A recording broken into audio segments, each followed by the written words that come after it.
What's going on, guys? I just wanted to hop on to give you all a quick life update. So if you're new to my channel, my name is Chris Kellum. I'm currently an Army National Guard soldier and an online fitness coach. So if you want some help, shoot me a message. Now, if you've been a long-time subscriber to my channel, my goal has always been to be as transparent as possible. So I feel this video is necessary, especially since it's part of my journey. So I started this channel back in 2018, documenting the process to work towards becoming a pilot, specifically in the Army National Guard. It's been a long journey, but it's been very rewarding being able to interact and share my life with you all as I continue to grow and work towards these goals in hopes to inspire you all to shoot for what you want in life.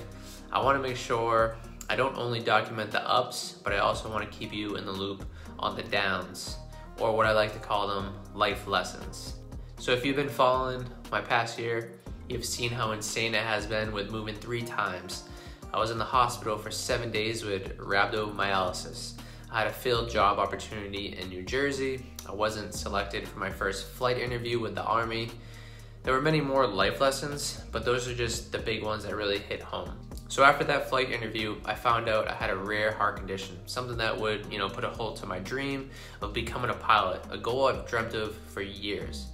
This condition is called Wolff-Parkinson-White syndrome, or WPW. I basically have an extra electrical circuit in my heart that could cause problems. It's also disqualifying to become a pilot with this condition, although pilots that are already flying are able to get a waiver if it's found later in their career and it gets corrected. So as soon as I found out about the seriousness of this condition, I went through the normal protocol. So I had to complete a stress test at the VA. Luckily, the stress test put me in the low risk category, as this is something I've never had an issue with in my life. It just decided to pop up on a random echocardiogram during what seems to be the worst time in ever. But after I completed the stress test, I scheduled the next available procedure to hopefully get this issue fixed. Now you see, this condition, it's curable, which is amazing, but unfortunately when I went in for the procedure, the doctor was unable to exactly locate the issue. When he thought he saw it, he couldn't without 100% certainty determine if this was in a high-risk area or not. If this is to be in a high-risk area, it's going to increase the chances of complications and the potential for a pacemaker the rest of my life. So he didn't want to continue with the procedure, as I'm only 28 years old and having a pacemaker is not ideal for someone at my age. So he deemed it more risky to do the procedure than not to. So if you're wondering about the procedure and what it's called, it's an ablation. So you guys can check that out and look it up if you want later. The next part of this process was me having to wear a heart monitor to check for irregularities in the rhythm in my heart, which I just recently completed.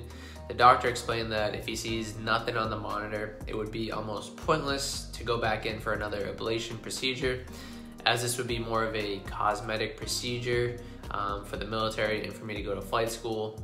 And if it's in a high-risk area, then it would almost not be worth it to have a pacemaker.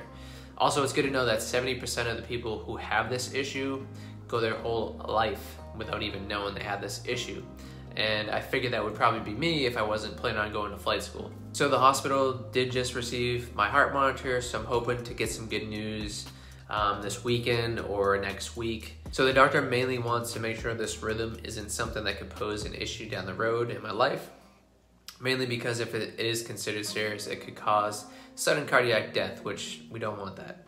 So a follow-up procedure may be needed for the military, and also to bring comfort to myself knowing this shouldn't pose a risk down the road or be an issue. So I am currently on hold to even be considered for flight school. I just recently completed my second flight interview with the military, which was tough because I knew I wasn't going to be selected, but I wanted to show up. I wanted to explain my situation in person and that I'm super serious about still working towards this goal.